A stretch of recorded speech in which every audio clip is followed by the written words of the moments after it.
So I want to ask you, I've spent a bunch of time Yeah. in Menlo Park, obviously not as much as you have on the campus.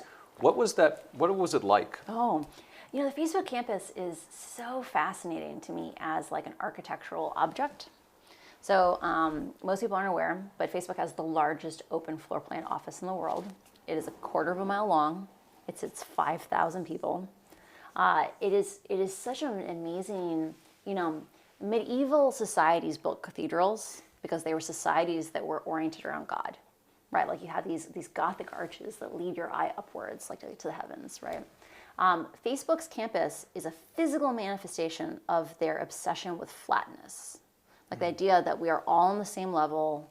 That their leadership style is we have metrics and people can do whatever they want to move those metrics. Like we embrace the freedom of like individual employees. But when you don't acknowledge that power differentials exist, you actually reinforce those power dynamics. And I think there are things around, a situation where flatness is obsessed over means there's actually not a lot of space for single leaders to come forward to say there is a problem, or we need to make a short-term sacrifice for a long-term gain. I think it was Orwell who said everyone's equal except some are more more equal than others. Yeah. And then that's not even acknowledged. Yeah. That's a fascinating point.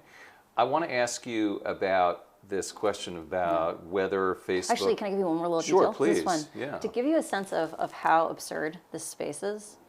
So Facebook is obsessed with 15 and 30-minute meetings. So like they're very efficient. They're obsessed with the word crisp. Like, are your documents crisp? Is your explanation crisp? The space is so large that I would regularly walk 15 minutes to go to a 30-minute meeting.